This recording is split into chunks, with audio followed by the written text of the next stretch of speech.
예. 자, 이번 과정은 변시 기출 문제를 우리가 풀어보는 거예요.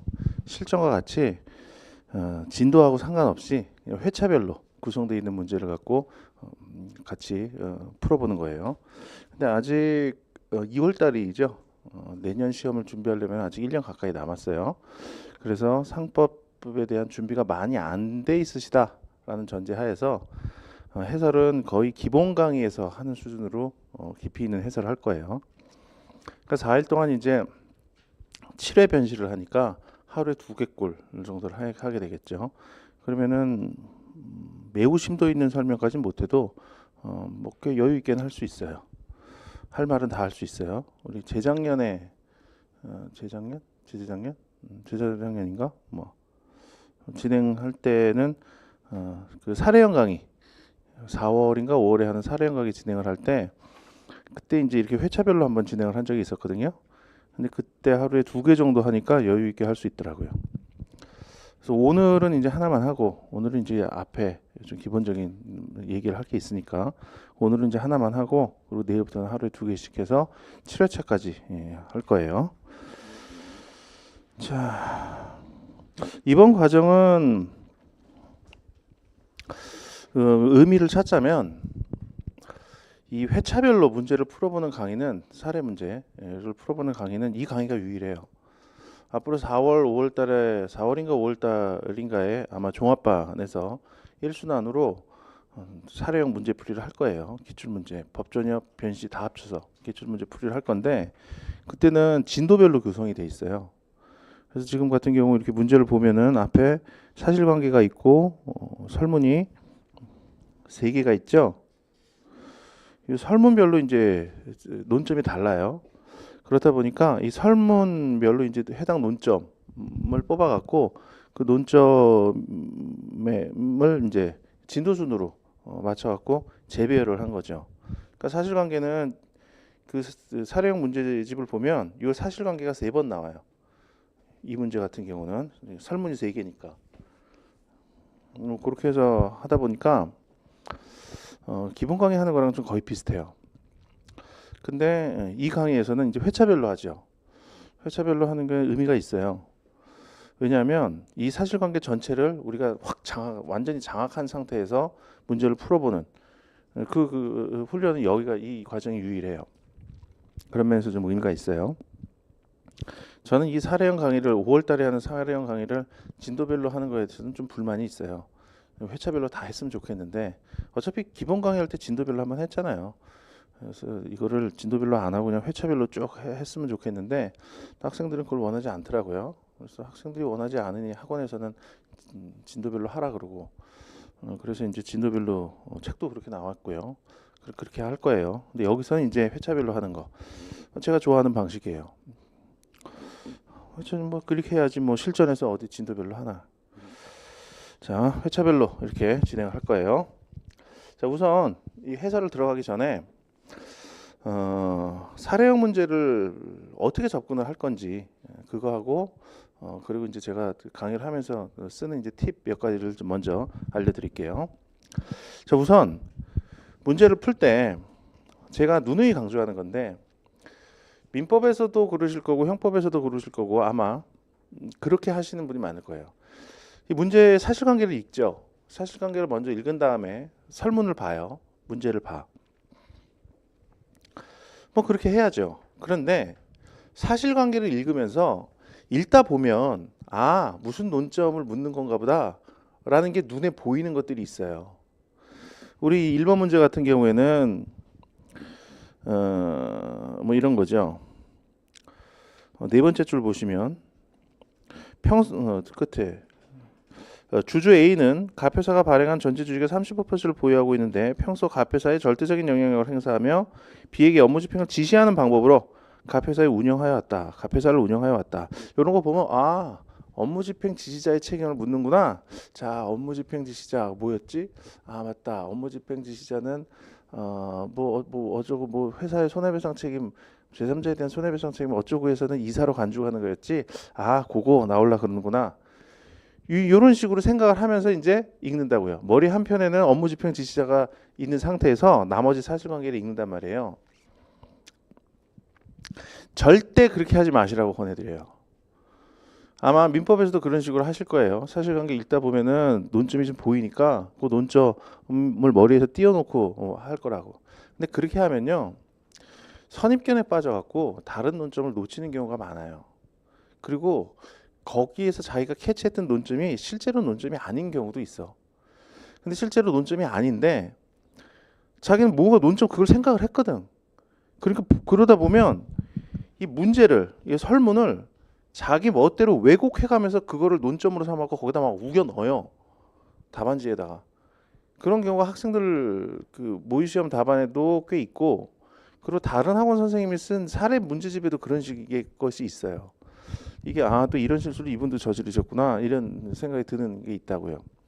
그래서 설문이 이렇게 나왔는데 이거는 이렇게 해석해야 된다 그러면서 자기가 문제를 막 문제를 만들어가면서 거기에다가 이제 자기가 생각했던 논점을 우겨 넣는 거야. 그러면 안 된단 말이에요. 그래서 그런 거는 제가 절대로 하지 마시라고 권해드려요. 그러면 어떻게 접근을 할 거냐? 우선 이 사실관계를 읽으시면 이 사실관계 이 자체를 아무런 법률적인 해석이 들어가지 않은 상태에서 사실관계 그 자체를 머릿속에다 넣어야 돼요. 마치 영화를 보고 나면 그 영화 스토리가 머릿속에서 휙 지나갈 수 있을 정도로 간략하게 요약돼 있잖아요. 영화 스토리가. 그것처럼 이 사실관계를 읽고 나면 이 사실관계에서 중요한 스토리들이 머릿속에 남아 있어야 돼요. 그건 법률적으로 각색되지 않은 상태로 그대로 남아 있어야 돼요. 생생하게 이 상태대로 남아 있어야 된다고. 그 다음에 이제 설문을 읽어요. 어느 정도 머릿속에 이제 사실관계가 들어있죠? 그 상태에서 설문을 읽어. 설문을 읽은 다음에 이 설문에 맞춰갖고 사실관계를 다시 한번 이 설문에서 묻는 거를 찾기 위해서 사실관계를 한번 스캔을 다시 쫙 하는 거예요. 스캔을. 그러니까 이런 거예요. 이거 비유를 들면 이런 식이야. 제가 이제 맨날 드는 비유예요. 사례형 문제 풀이하는 맨날 드는 비유인데 옛날에 그 학교에서 운동장에서 반야구를 했어요. 저희 초등학교 다닐 때. 뭐 지금도 하겠죠. 반야구를 하는데 반야구를 하려면 그 반야구 구장을 그려야 돼. 운동장이 이렇게 있잖아요. 이렇게 있으면 반야구는 보통 이제 구석탱이에서 하죠. 그럼 여기다 이제 가방을 이렇게 갖다 놔요. 가방을 갖다 놓으면 이게 베이스죠. 이걸 베이스로 해서 이 선을 그려야 되는데 이 선은 뭘로 그냐면 큰 주전자에다 물을 담은 다음에 물을 이렇게 뿌리면서 가면 그 물이 쭉 따라지면서 그 물 떨어진 자국이 이제 선이 되는 거죠. 이 운동장은 흙바닥이라 이렇게 먼지가 날리고 그래요. 그런 상태에서 물을 부으면 물이 이제 진한 갈색으로 돼갖고 선이 된단 말이에요. 그런데 제가 옛날에 초등학교 때 이 선을 정말 잘 그었어요. 다른 애들은 선을 근데 막 삐뚤 뭐 여기서 삐뚤 이렇게 가다가 다시 이쪽으로 이렇게 가다가 이렇게 그었다고. 근데 저는 이걸 쫙 그었어. 여기까지 삐뚤어짐이 전혀 없이 쫙. 그 차이는 뭐에 있었을까요? 그 차이는 뭐에 있었냐면 차이는 하나야. 다른 애들은 대부분 주전자로 물을 따르잖아요. 그럼 물 떨어지는 데를 봐. 물 떨어지는 데를 보면서 이거 띄어요. 그러니까 삐뚤어 가는 거야. 이렇게 삐뚤. 근데 저는 이 베이스를 보고 띄었어요. 베이스를 보고 띄었어. 그러니까 삐뚤어지지 않고 그냥 쫙 갔던 거예요. 요거랑 비슷해요. 요거랑. 아까 얘기한 것처럼 사실관계를 읽으면서 문제에서 뭘 물은지도 지금 모르는 상태에서 목표도 없이 문제에서 묻는 게 뭔지도 모르는 상태에서 사실관계에서 논점을 찾아내려고 하면 삐뚤 가는 거랑 마찬가지예요. 이게 이런 거예요. 문제에서 뭘 묻는지 먼저 본 다음에 목표가 명확하죠? 문제에서 묻는 거를 해결하기 위해서 사실관계에서 관련된 부분을 찾아내야 되는 거 아니야. 응? 목표가 뚜렷하죠. 이 목표를 보고 베이스를 보고 뛰는 것처럼 문제에서 묻는 거를 머릿속에 딱 띄워놓은 다음에 이걸 해결하기 위해서 필요한 게 뭘까? 이거를 사실관계에서 다시 한번 빠르게 보면서 찾아가는 거예요. 물론 처음에 한번 쫙 읽었을 때 머리에서 사실관계가 요약돼 있죠. 요약돼 있는 상태에서 이걸 빠르게 보기면 거기서 찾아져요. 그러면은 이렇게 샥샥샥 스캐너하면 거기에서 필요한 논점이 딱딱 튀어나온다고. 이 문제를 해결하기 위해서 필요한 논점들이. 이건 마치 다른 비유를 하면 또 이런 게 있어요. 다른 비유로 이렇게 무슨 그 영화에서 그 좀비 나오는 영화 이런 거 나오잖아요. 그러면 이제 우리 주인공들과 그의 패거리들이 어떤 뭐 연구실 같은 뭐 병원 같은 뭐 이런 데서 안에 있어요. 그러면서 좀비들한테 이제 감염이 되면 안 되니까 여기 출입할 때는 통제를 엄격하게 한다고요. 그러면서 하나 쓰는 방법이 이 통제를 할 때 어떤 기계를 두고 우리 공항에서 이제 여기 통과하면 삐 소리 나는 거 있잖아요. 그런 것처럼 어떤 문 같은 거에 사람이 통과를 하게 해요. 그러면 통과할 때 레이저로 얘를 스캔을 머리에서부터 스캔을 쫙 해. 머리에 스캔을 쫙 하면서 컴퓨터가 스캔을 쫙 하면서 어느 부분이 감염이 됐다. 뭐 어깨 부분이 감염이 됐다. 그러면 어깨 부분에 빨간 점이 삥삥 들어오죠. 그럼 어깨 부분에 그 바이러스가 있다는 얘기야. 마치 그것처럼 하는 거예요. 그 컴퓨터는 그 레이저는 이 사람이 들어오면 여기서부터 촉촉촉촉촉 스캔을 하죠. 그 스캔을 하면서 그 목적은 뭐예요? 바이러스가 있는가? 그 바이러스를 찾아서 스캔을 하는 거예요. 그러다가 그 바이러스가 찾아지면 빨간불이 삥삥 들어오는 거라고. 우리가 사실관계에서 논점을 찾아내는 것도 그렇게 해야 돼요. 문제를 읽어야 돼. 이 문제를 읽어보고 이 밑에 있는 문제 여기에서 1번 보세요. 갑회사의 대표이사로 등기한 A에 적법한 이사로서 지위를 갖는지 여부를 검토하고 그에 따라 C를 대표이사로 선임한 갑회사 이사의 결의가 유효한지 논하시오. 이게 지위를 갖는지 여부와 관련돼서 필요한 부분을 위에서부터 쫙 스캔을 하면서 하는 거야. 그러면서 이사의 지위를 갖는지 여부와 관련돼서 필요한 논점 그게 보이면은 그때 그 부분을 이제 밑줄을 긋는다든가 해갖고 그 체크를 해내는 거죠. 그러면서 그 밑에 펜에 사실관계에서 이렇게 화살표를 해놓고 뭐 논점 뭐 이렇게 좀 적어본다든가 옆에다가 그런 식으로 해야 되는 거죠. 이렇게 목표를 갖고 설문을 보고 사실관계를 스캔해라. 자 정리를 하면 처음에 사실관계를 먼저 읽어야 돼요. 사실관계를 읽을 때는 법률적으로 각색을 하면 안 돼. 먼저 이 사실관계 자체를 아주 생생하게 그냥 날것으로 머릿속에다가 요약 정리해서 쫙 머릿속에 담을 수 있어야 돼요.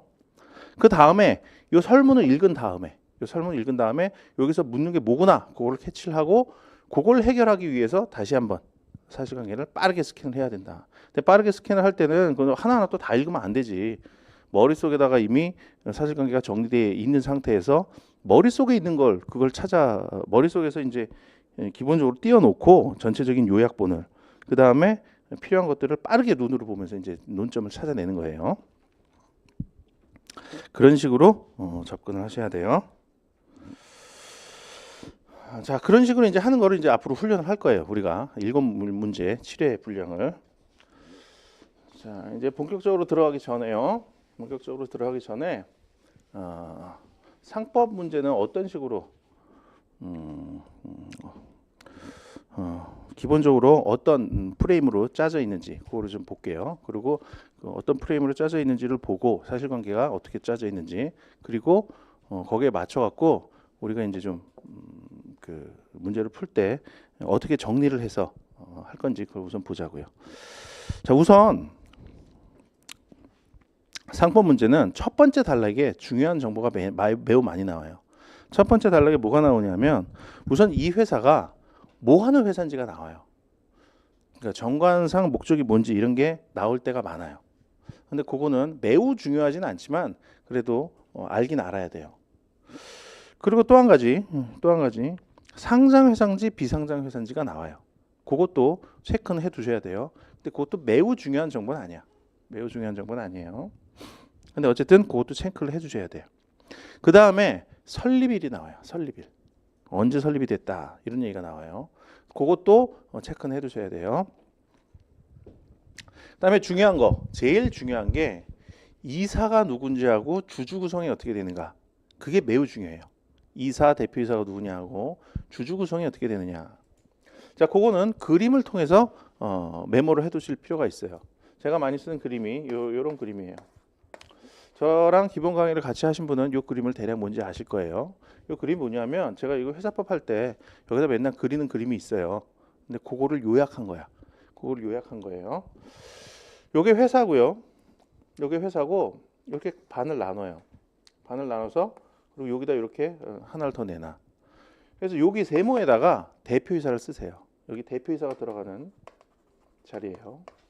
그리고 여기에다가 나머지 이사들을 쓰세요. 나머지 이사들을 쓰고 여기에다가 이제 감사를 쓰세요. 감사. 기본 강의 할 때는 요 감사도 요 이사 안쪽에 같이 들어와 있었죠. 근데 이건 사례형 강의 할 때는 제가 일부러 이렇게 빼요. 왜냐하면 이사하고 감사하고 좀 구별이 명확하게 되도록 하기 위해서 그래요. 그래서 이렇게 빼요. 그리고 이 부분이 이제 이사 감사고, 그다음에 우리가 이 큰 그림으로 그릴 때는 그 밑에 이제 주주총회였는데 주주총회는 요 작은 그림에서는 등장하지 않아요. 요 밑에는 대차대조표가 바로 등장을 해요. 대차대조표가 바로 등장을 해서 이렇게 나눠 갖고 여기다 자산, 부채, 자본, 이게 이제 대차대조표죠. 그런데 대부분 요 대차대조표에서 이 사례형 문제 풀 때 그래도 어느 정도 의미를 갖는 정보는 자본금 정도예요. 자본금. 그래서 여기다가 그냥 자본금을 쓰세요. 자본금을. 자본금을. 요거는 사실 순자산 부분이죠. 순자산, 자본 부분이죠. 이 자본 부분은 자본금이랑 완전히 같지는 않아요. 자본금이 자본의 일부인 경우가 많죠. 그런데 나머지 부분들 무슨 뭐 배당 가등이익이니 그 자본 준비금이니 어쩌고 이런 것들은 사례 문제 푸는 데서는 별로 유용한 정보가 없어요. 거의 나오지도 않아. 자본금이 얼마인 회사다 이 정도만 나오거든요. 자본금 여기다 쓰세요. 그 다음에 총자산이 나오는 경우가 간혹 있어. 이건 많지 않아요. 많지 않은데 간혹 있어요. 그거는 좀 총자산 여기다 쓰시고요. 대차조배치 들어가는 자리니까. 그 다음에 중요한 게, 매우 중요한 게 이사 대표이사가 누군지와 더불어서 매우 중요한 게 주주 구성이에요. 주주 구성. 그래서 주주는 이제 뭐 갑, 을, 병 뭐 이런 식으로 나오거든요.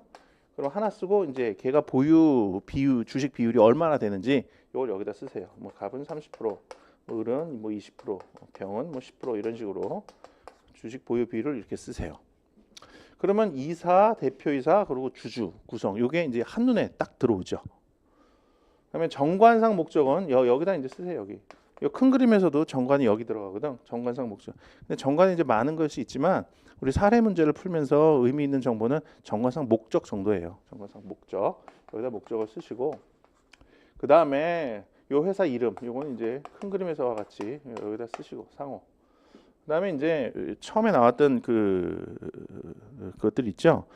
처음에 나왔던 이제 경관상 목적이랑 그다음에 상장회사냐 비상장회사냐 거기 옆에다 그냥 간략하게 쓰면 돼요. 뭐 그냥 비상장 뭐 이렇게 윗부분에다가 간략하게 쓰면 돼요. 이렇게 하면 회사가 어떻게 구성되어 있는지 중요한 정보가 여기 다 나오죠.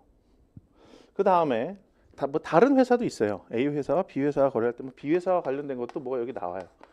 그러면 이것도 똑 비슷하게 이렇게 그리면 돼요. 이렇게 똑같이 이렇게 그리면 돼요. 그리고 이제 거래를 해. 그럼 거래를 하면 얘랑 뭐 공사 계약 체결했다 뭐 이런 식으로 써놓고 하면 이제 요 그림으로 중요한 정보가 한눈에 보일 수 있도록 표현을 할 수가 있죠. 그럼 그걸 봐가면서 문제를 풀면 돼요. 그리고 요걸 우선 기본적으로 그리세요. 그럼 요거는 활용할 여지가 되게 많아요. 그리고 옆에다 뭘 쓰시는데 뭘 쓰면서 정리를 하냐 하면 이 사실관계를 읽으면서 날짜 나오는 부분이 있어요. 날짜 나오는 부분은 그 날짜에 뭐 했다는 거를 좀 정리를 하세요. 제일 먼저 나오는 건 대부분 뭐겠어요? 회사 설립일이겠죠. 회사 설립한 이후에 뭐 하고 하니까 뭐 1차 신주 발행, 2차 신주 발행, 뭐 납품 계약 체결 뭐 어쩌고 저쩌고 날짜 나오는 건 요거를 쭉 쓰시라고요. 근데 요거는 사실 그렇게 많이 활용하진 않아요. 써놓는 거에 비해서는 써놓는 데 들어가는 노력에 비해서는 활용 가치는 그렇게 크지 않아요. 그런데 요걸 안 써놓으면 엉뚱한 답안을 쓰는 경우가 있어. 그리고 중요한 논점을 놓치는 경우가 있고요. 요걸 써놓으면 중요한 논점이 금세 확 눈에 들어오는 경우가 간혹 있어요. 그래서 요건 되도록이면 써놓으시는 거를 제가 권장을 드려요. 간략히나마. 이렇게 하다 보면 요 두 개를 갖고 이 사실관계 전체를 한눈에 볼 수 있게끔 그렇게 돼요. 그리고 이제 한번 처음에 읽을 때 이 사실관계 개요가 머릿속에 들어와 있다 그랬죠? 들어와 있어야 된다 그랬지? 그 상태에서 요걸 보면 사실관계가 잘 들어와 눈에. 자, 요 정도 보시고 여기 맞춰갖고 본격적으로 한 문제 풀어보자고요.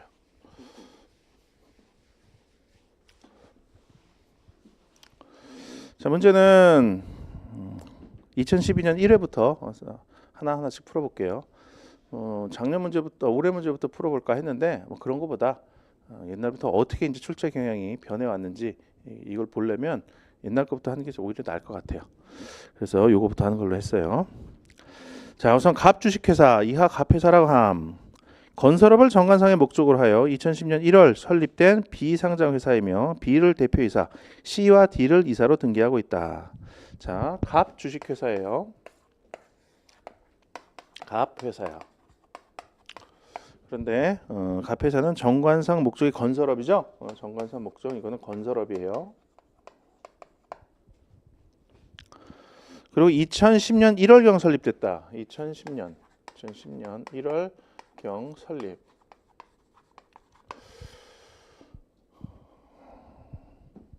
그다음에 설립된 비상장 회사다. 이거는 비상장. 이건 뭐 아무렇게나 써도 돼요. 비상장. 이거는 B를 대표이사. B 대표이사 여기 들어간다 그랬죠? 세모 안에 들어간다 그랬지? B를 대표이사로 하고 C와 D를 이사로 등기하고 있다. C와 D, B, C, D 이 세 명이 이사네요. 감사는 누군지 아직 안 나왔어요. 주주 A는 갑회사가 발행한 전체 주식의 35%를 보유하고 있는데 A가 주주네요. 근데 얘가 35%를 보유하고 있대요. 평소 갑회사에 절대적인 영향력을 행사하여 B에게 업무 집행을 지시하는 방법으로 갑회사를 운영하여 왔다. A가 얘한테 지시하는 방법으로 갑회사를 운영해 왔대요. A는 이러한 운영 방식의 불편을 느껴 대표이사직에 취임하기로 결심하고 자신을 대표이사로 선출하여 등기할 것을 B에게 지시하였다. 이에 따라 B는 다른 모든 주주들에게 소집 통지를 하지 않고 A만 참석한 주주총회에서 A를 이사로 선임한다는 결의를 거친 후 그러한 내용의 임시주주총회 의사록을 작성하였다.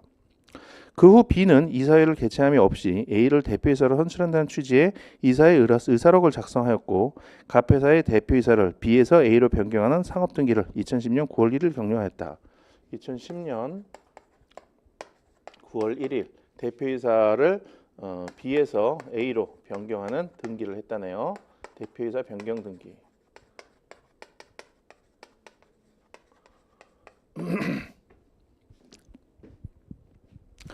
그 후부터 A는 여기서 대표이사가 B에서 A로 이제 변경이 됐대요. 그 후부터 A는 대내적으로 대표이사 사장이라는 직함을 사용하면서 업무를 하였는데 갑회사의 다른 이사들은 이를 알고도 아무런 이의를 제기하지 아니하였으며 A는 갑회사의 법인 인감을 보관하면서 사용하였다. A는 자신을 대표이사로 믿고 거래해온 을 주식회사와 건설자재의 공급에 관한 계약을 2011년 1월 30일을 체결하면서 납품계약을 체결했네요. 을회사가 있는데 을회사요. A가 얘하고 납품계약을 체결했어요. 납품계약.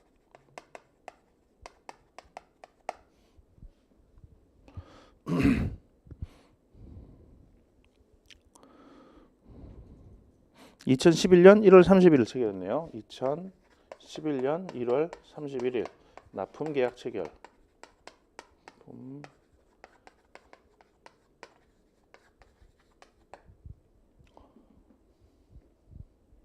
자, 대략 보면 뭐 2010년 1월경 설립이 됐어요. 그때부터 A는 35% 많은 비중의 주식을 갖고 있었겠죠. 그로부터 한 8개월 정도 후에 이 B에서 A로 대표이사 변경 등기를 했고요. 대표이사 변경 등기한 이후로 한 4개월 정도 후에 이 납품 계약을 체결을 했네요. 대략 시간 순서로 보면 그래요. 그 계약서 서명란에 대표이사 직함과 자신의 성명을 기재하고 날인하였다. 납품 계약의 주된 내용은 갑회사가 을회사로부터 건설 자재를 2011년 10월 31일까지 납품받으면서 3억 원의 대금을 지급하기로 하되 계약 체결일로부터 1개월 이내에 선급금으로 1억 원을 지급하고 건설 자재 인도 후 잔금 2억 원을 지급하기로 하는 것이었다. 그러니까 갑회사가 을회사로부터 물건 사고 3억 원 지급하기로 한 거죠. 3억 원어치 물건 사기로 한 거예요. 근데 잔금 지급일, 이거 별로 의미는 없는데 제가 날짜 나온 건 쓰라고 했으니까 쓰는 거예요. 2011년 10월 31일. 잔금 지급일이죠.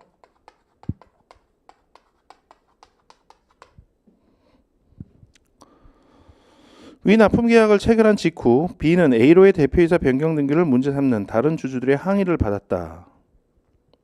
다른 주주들이 누군지는 나와 있지 않죠. 여기 나머지 주주들은 나와 있지 않아요. 근데 어쨌든 주주들이 항의를 했대요. 이에 B가 A를 제외하고 C와 D에게만 이사회 소집 통지를 하여 개최된 이사회에서 C를 대표이사로 선출하기로 의결한 후 2011년 2월 말경 C를 대표이사로 등기하였다. 다시 A에서 C로 바뀌었다네요. 2000 몇 년? 11년 2월 말경. 2011년 2월 말경. 2011년 2월 말경. 2월 말경. 요때 요일로 들어가네. 요일로. 여기가 아니에요. 10월 31일 여기 나오고 여기다 2월 말 쓰면 안 돼요. 2월 말이면 여기야. 2월 말경 대표이사 등기를 A에서 C로 대표이사 변경 등기를 했다.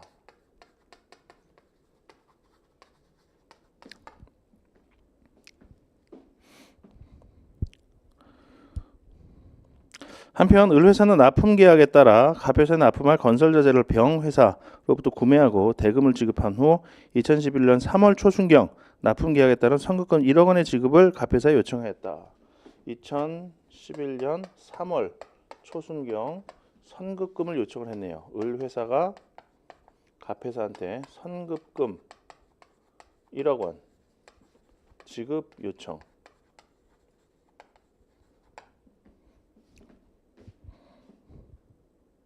그런데 갑회사가 기대했던 공사 수주가 무산되어 납품 계약에 따라 공급 받기로 했던 건설 자재가 필요 없게 되었고, 이에 C는 위 납품 계약의 효력을 인정할 수 없다는 내용의 회시를 하였다. 자, 다 읽었어요. 여기에서 지금 논점이 뭐지? 하고 멍한 기분이 들면 안 돼요. 여기에서는 논점이 뭔지는 생각할 필요도 없어요. 여기까지 읽었으면 지금 머릿속에 뭐가 남아 있어야 돼요? 이 회사, 이 사실관계에 대한 전반적인 요약이 남아 있어야 돼요. 중요한 테마, 중요한 사건들이 뭐가 있었는가, 그게 머릿속에 남아 있어야 돼요. 우선 이 회사의 이 회사가 지금 어떻게 구성되어 있는지, 판세가 어떤지, 요거는 여기 그림에 지금 다 나와 있어요. 그러니까 그거는 굳이 신경 쓸 필요 없어. 건설업 하는 회사인데 비상장 회사다. 대표이사는 B, 그다음에 이사는 C, D다. A가 지배 주주네. 이 정도. 이건 그림에 다 나와 있어요. 이거는 굳이 머릿속에 남아 있지 않아도 돼요. 근데 사건이 지금 첫 단락에 있고, 두 번째 단락에 있고, 세 번째 단락에 있고, 네 번째 단락에 있어요. 각 단락별 주요 사건이 뭐예요? 첫 번째 단락의 사건은 지금 주주총회 열어갖고 A를 이사로 선임하고 대표이사로 선임해갖고 대표이사 등기를 한 거야. B에서 C로 대표이사 등기를 변경한 거. 이게 첫 번째 사건에서의 다 그 주요 사건이에요. 그다음에 두 번째 단락에서의 주요 사건은 뭐예요? A가 대표이사 직함을 쓰면서 지금 을회사하고 납품 계약 체결한 거예요. 이게 두 번째 단락에서의 주요 사건이야. 세 번째 단락의 주요 사건은 뭐예요? 다른 주주들이 이제 항의를 한 거지. A 지금 대표이사로 선출한 거 적법하지 않다. 근데 A가 왜 대표이사로 뭐 하고 있냐? 하니까 C가 지금 나서갖고, B가 나서갖고 이사회 소집을 해서 대표이사를 A에서 C로 다시 바꾼 거. 이사회 결의를 통해서. 이게 이제 주요 사건이죠. 네 번째는 뭐예요? 납품계약 이행을 을회사가 갑회사한테 납품계약 이행을 요구를 했어요. 선급금 1억 원 달라 요구를 그랬는데 지금 2월 말에 A에서 C로 대표이사가 변경이 됐죠. 그래서 C는 지금 A가 체결한 납품계약이 마음에 안 드는 거야. 그리고 어쩌고 저쩌고 뭐 공사 수주가 무산되고 어쩌고 저쩌고 해갖고 C는 그 계약 유효성 인정 못한다. 그러면서 지금 거절을 한 거죠. 이게 지금 주요 사건이에요. 이게 머릿속에 지금 남아 있어야 돼요. 이게 지금 뭐 표현 대표이사가 쟁점인가, 업무 집행 관여자가 쟁점인가, 이게 머릿속에 이게 남아 있으면 안 된단 말이야. 생생하게 날것으로, 사실관계가 날것으로 이렇게 남아 있어야 돼요. 자, 그 다음에 설문을 읽어.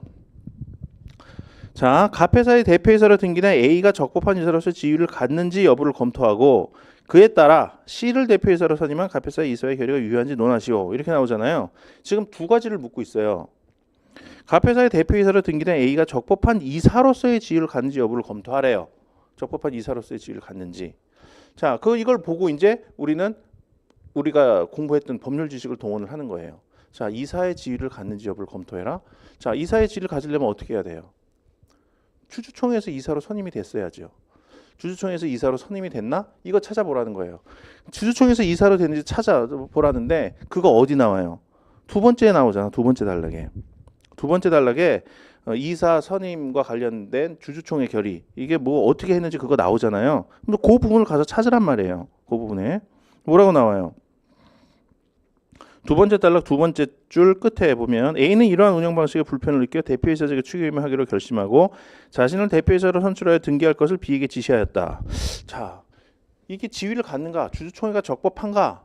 A를 이사로 선임한 주주총회가 적법한가? 요 관점에서 보란 말이에요. 아까 베이스를 보고 뛰듯이 그리고 좀비 바이러스를 스캔하는 기계처럼 타겟을 하나 딱 정해놓고 목표를 딱 세워놓고 사실관계를 읽기 시작하란 말이야. 응? 주주총회 결의가 적법한지 이거를 판단할 자료가 뭐가 있는가? 그걸 머리에 띄워놓고 그 생각을 가지면서 보란 말이에요. A는 이러한 운영 방식에 불편을 느껴 대표이사직에 취임하기로 결심하고 주주가 대표이사직에 취임하기로 결심한 거 이거 주주총회 결의에 뭐 하자에 해당하는 거 없나? 뭐 없죠 뭐. 주주가 대표이사에 취임할 수도 싶을 수도 있지 뭐. 그리고 자신은 대표이사로 선출하여 등기할 것을 B에게 지시하였다. 아니 주주가 대표이사한테 그런 지시할 수 있나? 이 지시 이거 적법하지 않은 거 아닌가? 그런 관점으로 보란 말이에요. 이사에서 지위 갖는지 여부 이거 하고. 이에 따라 B는 다른 주주들에게 소집 통지를 하지 않고 A만 참석한 주주총회에서 A를 이사로 선임한다는 결의를 거친 후 B가 주주총회를 소집한다. 자, 주주총회가 적법하려면 어떻게 해야 되나? 한번 우리가 공부할 걸 갖고 생각을 해보라고. 주주총회가 적법하려면 우선 주주총회를 적법하게 소집해야 되죠. 주주총회를 적법하게 소집한다. 소집권자 누구예요? 이사회에서 소집에 관한 결의를 하고 대표이사가 소집 통지를 하죠. 대표이사가 소집 통지를 하려면 각 주주들한테 다 소집 통지를 해줘야 돼요. 그 소집 통지의 방법은 서면에 의해야 할 것이고 일시는 2주 전에 발송을 해야 돼요. 뭐 이런 것들 있죠. 회의의 목적 사항을 기재를 해야 되고 뭐 서면으로 해야 된다. 뭐 어쩌고 저쩌고 그런 것들 우리가 알고 있는 것들 있잖아. 기본 강의하면서 했던 거. 그것들을 머리에 띄워놓으면서 적법하지 않은 게 뭐가 있는지 찾아보자고요. 이에 따라 B는 다른 모든 주주들에게 소집 통지를 하지 않고 자. 주주총회를 소집하려면 이사회 결의가 있어야 되는데 이사회 결의가 있었는지 없었는지 안 나와요. 그죠? 안 나왔다고 해서 이사회 결의가 없었으니 위법하다. 이렇게 나오면 안 돼. 사실관계에 나와 있지 않은 거는 문제 삼지 말아야 돼요. 사실관계에 나와 있지 않다고 해서 그거에 다 없는 사실로 간주해 갖고 이거 문제 있다 이렇게 하면 안 된다고. 응? 그러니까 이사회 결의를 거쳤는지 여부는 문제 삼지 말고 이에 따라 B가 다른 모든 주주들에게 소집 통지를 하지 않고 A만 참석한 주주총회에서 A를 이사로 선임한다는 결의를 거친 후 여기에서 B가 소집 통지한 거 적법한가? 검토를 해보자고. B. 소집 통지는 대표이사가 하는 건데 지금 B가 대표이사예요. B가 소집 통지하는 거는 뭐 문제가 없겠구나. 근데 다른 모든 주주에게 소집 통지를 하지 않고 A만 참석한 주주총회. A한테만 소집 통지를 했대. 나머지 주주들한테 소집 통지 안 했대. 요거 결의 하자가 될 수도 있겠구나. 요거 체크해 놓는 거예요. 그리고 A를 이사로 선임한다는 결의를 거친 후, 자 A만 참석한 주주총회에서 A가 자기 자신을 이사로 선출한다는 결의를 했어요. 자기가 자기 자신 이사로 선출해? 뭐가 좀 이상한데? 이거 좀 뭐가 있지 않았나? 생각을 해보면 떠오르는 게 있을 거예요. 특별히의 관계인의 의결권 제한. 이게 떠오를 거예요. 떠오르지 않나요? 떠올라야 돼요. 떠오를 수 있어요. 뭔가 이상하잖아. 내가 나를 뽑아? 좀 이상하잖아. 남이 날 뽑아야지 왜 내가 나를 뽑지? 좀 이상하잖아요. 그러면 특별히 관계는 의결권 제한. 이것도 체크. 그래서 옆에다 이렇게 살짝 써놔요. 이거 논점이 될 수 있을 것 같다. 그다음에 뭐야? 통지를 하지 않고 A만 참석한 주주총회에서 A를 이사로 선임한다는 결의를 거친 후 그러한 내용의 임시주주총회 의사록을 작성하였다. 의사록 작성. 뭐 결의에 하자가 있었다. 의사록 작성한 건 뭐 문제가 되지 않겠죠. 의사록 작성 그 자체가 문제는 되지 않죠. 그 후 B는 이사회를 개최함이 없이 A를 대표이사로 선출한다는 취지의 이사회 의사록을 작성하였고, 자 이사회를 개최하지 않고 A를 대표이사로 선출한다는 취지의 이사회 의사록을 작성했대요. 요거는 지금 당장은 문제가 될 게 없어요. 왜냐하면 요것도 지금 문제 삼으려면 뭐 문제 삼을 수는 있겠죠. 그런데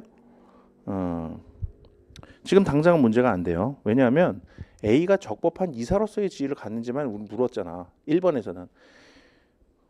이 이사의 의사라고 작성해서 이것만으로 대표이사가 되느냐도 나중 문제에서 문제가 돼. 응? 근데 선입견을 갖지 말란 말이에요.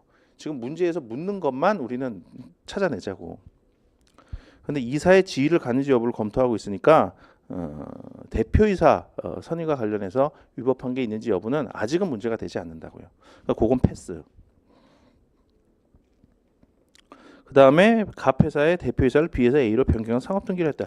자, 이거는 이사의 지위를 갖는지 여부하고는 별로 상관이 없죠. 이사의 지위를 갖는지 여부를 따지는 데는 이 갑을 A를 대표 이사로 선출하는 주주총회 결의에 뭐 하자가 있는지 요거만 따지라는 거니까 요거는 별로 따져줄 게 없어요.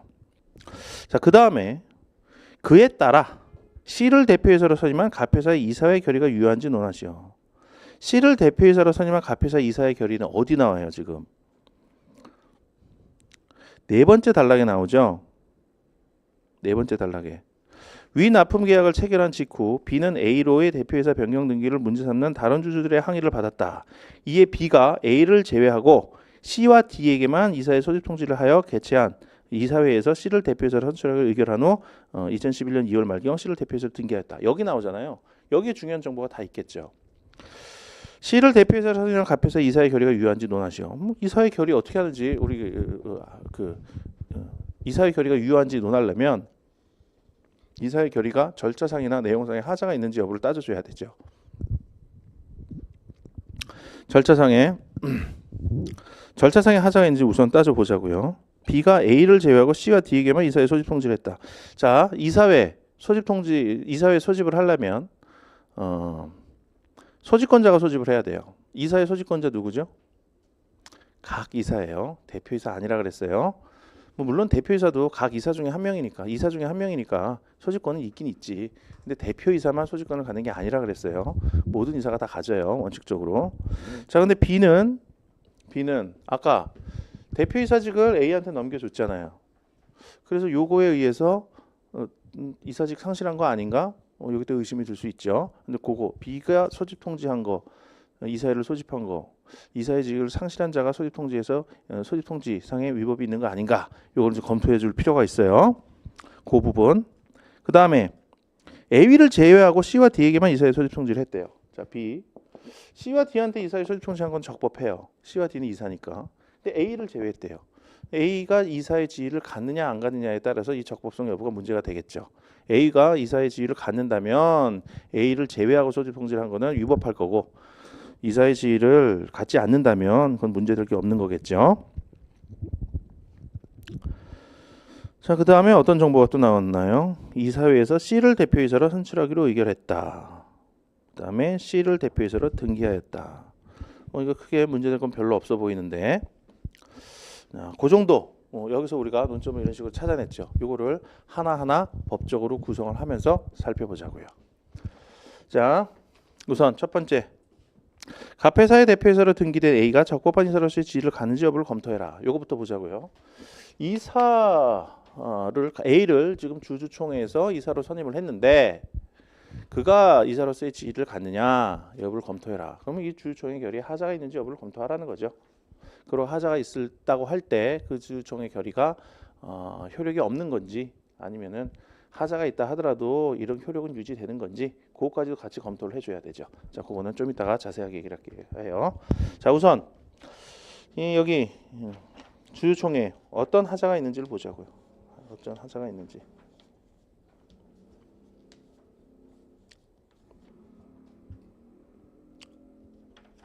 자, 아까 우리가 뭐 대략 봤는데 우선 보죠. 사실관계에서 다시 찾아요. 제가 기본 강의를 하면서도 두문자 이런 거 거의 안 하죠. 두문자 그런 거 안 하는데 우리 시험에서는 두문자는 필요 없어요. 왜냐하면 두문자는 논수령 문제나 약수령 문제에서 필요한 거예요. 예를 들어서 표현대표이사에 대해서 쓰시오 이렇게 나오면 표현대표이사 뭘 쓸까? 표현대표이사의 의의만 생각나. 의의. 대표이사 아닌 자가 대표이사를 했는데 뭐 그 대표이사로 취급되는 거 이 정도만 생각나고 뭘 써야 될지 뻥져. 이럴 때 뭘 써야 될지 그거에 대한 단서로 삼기 위해서 두문자를 따는 거예요. 표현대표이사에 관련된 많은 논점들이 있을 거 아니에요. 그 논점별로 두 문자를 따두는 거야. 두 문자를 따두고 그 두 문자를 단서로 해서 그 내용들을 머리에서 떠올리는 거예요. 그런데 우리 시험에서는 이 논술형 문제나 약술형 문제가 안 나오잖아요. 사례형 아니면 선택형이잖아. 사례형과 선택형은 문제에서 단서를 다 줘요. 문제에서 그 단서를 찾아내는 능력만 있으면 돼요. 그러니까 이 두 문자 같은 게 필요 없는 거예요. 그래서 두 문자 같은 건 저는 별로 권해드리지 않는 거예요. 두 문자 좋아하시는 분은 그렇게 하셔도 되는데 저는 별로 권해드리지 않아요. 여기 다 있어. 여기에 단서가 사실관계예요. 자, A는 이러한 운영 방식에 불편을 느껴 대표이사에게 취임하기로 결심했다. 이건 문제될 거 없어요. 주주가 대표이사 되고 싶으면은 자기가 적법한 절차에 따라서 되면 되는 거지. 뭐 문제될 거 뭐가 있어? 문제될 거 없어요. 자, 결심하고 자신을 대표해서 선출하여 등기할 것을 B에게 지시하였다. 뭐 B에게 지시해서 주주총회를 개최를 해서 이사 선임 결의를 해라 이거죠. 이사 선임을 위한 주주총회를 진행을 하라 이 얘기죠. 그럼 거기에 따라서 적법하게 진행되는지 봐야 돼요. 아까도 얘기한 것처럼 주주총회 그 개최 여부는 이사회에서 결정을 하죠. 근데 이사회에서 결정을 했는지는 안 나와요. 근데 안 나오는 건 문제 삼지 말라는 거예요. 특별한 경우를 제외하고는. 그러니까 이거는 문제 삼지 마요. 그리고 이에 따라 B는 다른 모든 주주들에게 소집 통지를 하지 않고 A만 참석한 주주총회에서 A를 이사로 선임한다는 결의를 갖춰놓았다. B가 소집 통지한 거 대표이사가 한 거니까 문제되지 않는다 그랬죠? 문제되는 건 뭐예요? 다른 모든 주주들에게 소집 통지를 하지 않았다는 거. 얘네들한테 소집 통지를 안 했다는 거. 요게 문제가 되죠. 주주총회 소집 통지는 각 이사에게, 각 주주에게 해야 돼요. 모든 주주에게 해야 되는데 A한테만 하고 나머지한테는 안 했으니 이거는 소집 절차상의 하자에 해당하죠. 그래서 주주총 첫 번째 이사의 지위를 갖는가, 이사의 지위 그와 관련해서 우선 주주총회 결의가 적법한가, 주총 결의가 적법한가 이걸 따져줘야 돼요. 적법성을 따져줘야 되는데 우선 하자가 있는지 따져야지 하자가. 근데 지금 우리 하나 발견을 했죠. 어떤 하자가 있었어요? 발행주식 총수의 65%에 해당하는 주식을 보유한 주주들 A 이외의 나머지 주주들 말하는 거죠. 걔네들에 대한 소집 통지가 없었다. 이런 소집 절차상의 하자가 있었던 거예요. 이거는 소집 절차상의 하자죠. 소집 절차상의 하자. 소집 절차상의 하자. 자, 그다음에 두 번째 또 다른 하자가 있는지도 또 봐야 돼요. B는 다른 모든 주주에게 소집 통지를 하지 않고 이거 하자가 해당한다 그랬어요. A만 참석한 주주총회에서 A를 이사로 선임하는 결의했다. A만 참석한 주주에서 결의를 했어요. A만 참석한 주주에서 A를 이사로 선임하는 걸로 그 결의를 했으니 A가 찬성을 했다는 얘기죠. A가 반대했으면은 이사로 선임이 안 됐겠지. A가 찬성을 했다는 얘기지. 근데 자기가 자기를 이사로 선임하는 결의에서 의결권을 행사할 수 있느냐 이 문제가 되죠. 특별 이해관계는 의결권 제한 을 검토를 해줘야 되죠. 자, 이거와 관련해서 특별 이해관계의 의미가 뭐냐? 뭐 특별 이해관계는 개인적인 이해관계가 특별 이해관계다 이런 건 뭐 교과서에 나온 얘기니까 그런 거 간략간략하게 써주시면 돼요. 그리고 중요한 거는 개인적 이해관계를 갖는 게 특별 이해관계다. 근데 여기서 개인적 이해관계란 뭘 의미하는 거냐? 회사의 주주로서의 지위에서 갖는 이해관계가 아니라 주주 이외의 지위에서 갖는 이해관 경제적 이해관계를 말한다. 뭐 이렇게 간략하게 써주시고 그 다음에 이제 이사 선임이나 해임 결의에서 해당 이사 후보 또는 해임의 대상이 된 이사인 주주 걔가 특별 이해관계에 해당하느냐 그걸 검토를 해줘야 되죠. 기본 강의할 때 특별 이해관계에서 가장 자주 나오는 게 이거라 그랬어요. 이사 선임 해임 결의에서 해당 이사인 주주가 특별 이해관계에 해당하는 거냐 제일 자주 나온다고 얘기를 했었죠. 근데 거기에서 요거는 이사 선임 해임 결의에서는 이거는 특별 개인적인 이해관계가 아니다. 그래서 특별 이해관계는 아니다 이렇게 보죠. 다 교과서에서 다 그렇게 나와요. 자, 그렇게 해서 보면 지금 이 사건 주주총회 A를 이사로 선임한 주주총회 이걸 이 사건 주주총회라고 불러요. 이 사건 주주총회는 두 가지 하자가 있는지 여부가 검토가 됐는데 요거는 하자가 아니었죠. A가 자기를 이사로 선임하는 결의에서 의결권을 행사했던 것 이거는 특별 이해관계는 의결권 제한에 위반된다고 평가되지 않아요. 그래서 이거는 결의 방법상에 해당하지 않아. 하자에 해당하지 않아요. 근데 요거 발행주주 총수의 65%를 보유한 A 이외의 주주에게 소집 통지를 해주지 않은 점 요거는 하자에 해당하죠. 이건 하자에 해당해요. 따라서 이 사건 주주총회는 지금 소집 절차상의 하자가 있는 주주총회예요. 그리고 이 결의는 소집 절차상의 하자가 있는 주주총회에서의 결의가 돼요. 자, 소집 절차상의 하자가 있다. 여기서 끝내면 안 돼. 여기서 끝내면 안 돼요. 소집 절차상의 하자가 있으니 A는 주주의 지위를 취득하지 못했다. 이러면 안 돼. 왜 안 될까? 하자의 정도를 따져줘야 돼요. 하자의 정도를. 자, 왜냐하면 이 하자의 정도, 하자의 정도가 단순한 취소 사유에 불과하다라고 하면 그럼 그 결의의 효력은 어떻게 돼요? 하자의 정도가 취소에 불과하다면 그 결의는 유효해요. 유효해. 근데 무효가 될 여지가 있지. 어떻게 하면 무효가 돼요? 효력이 상실돼. 어떻게 하면? 취소 사유에 해당하는 하자가 있는 결의, 이건 이름 유효한데 어떻게 하면 상실돼? 결의 취소 해소가 제기가 돼서 결의 취소 판결이 확정되면 그 판결의 효력으로서 비로소 결의가 효력을 상실하죠. 결의가 효력을 상실하면 결의가 뭐 무효가 됐다고 볼 수 있겠죠. 근데 이 하자의 정도가 취소 사유가 아니라 부존재 사유라면, 이게 지금 절차상의 하자니까 무효 사유인 건 따질 필요가 없죠. 부존재 사유에 해당하는지 따져야죠. 부존재 사유라면 그때는 이제 학설이 갈리죠. 부존재 확인해소의 성격을 형성소송으로 보는 학설도 있고 확인소송으로 보는 학설도 있어요. 근데 통설 판례는 확인소송으로 보죠. 부존재 확인해소의 성격을 확인소송으로 보면 그러면은 부존재 확인해소를 제기했는지 여부와 상관없이 이 결의는 결의 당시부터 효력을 발생하지 않아요. 그냥 부존재하는 거니까. 근데 소수설에 따라서 형성해소로 보면 아까 본 거, 취소해소에서 본 것처럼 이 결의는 부존재 사유가 있나, 부존재 사유에 해당하는 하자가 있다 하더라도 이런 효력은 발생하는 거지. 그리고 부존재 확인 판결이 확정되면 그 판결의 효력으로서 비로소 소급적으로 결의는 효력을 상실하게 되는 거예요. 근데 이건 소수설이니까 뭐 그것까지 우리가 고려할 건 없고 취소해소하고 그냥 확인소송설에 따라서만 해결하면 돼요. 자, 우선 그걸 하려면 우선 하자의 정도를 따져줘야 되죠. 요 하자가 절차상의 하자인데 이게 취소 사유냐 아니면 부존재 사유냐 이걸 따져줘야 되죠. 근데 어떤 절차상의 하자가 취소 사유인지 부존재 사유인지 이걸 따지는 명백한 기준은 없어요. 그거 명백한 기준은 없어. 그래서 우리는 판례 여러 개 중에서 이 판례 이러한 판례를 보면 뭐 취소 사유 아니겠나 부존재 사유 아니겠나 뭐 이렇게 추측할 수 있을 뿐이에요. 명확히 판례가 있는 게 있으면은 그러면 그 판례에 따르면 되는 거고. 그런데 이 경우에서 우리가 지금 참고할 만한 판례는 이런 게 있죠. 판례 중에 41% 발행주식 총수의 41%를 보유한 주주에게 소집 통지를 하지 않은 하자. 이게 절차상의 하자죠. 근데 요거는 취소 사유에 해당한다라는 게 있어요.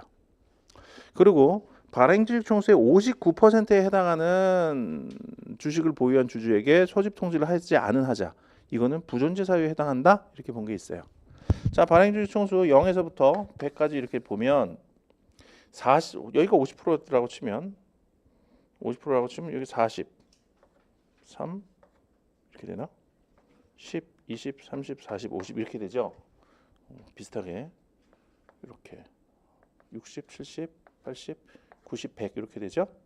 41% 여기까지가 취소 사유야. 그러니까 발행주식 총수의 0%부터 41%를 보유한 주주에게 소집 통지를 하지 않은 거. 요거는 이제 취소 사유죠. 41%. 그럼 59%. 여기하고 여기까지가 이제 9% 정도죠.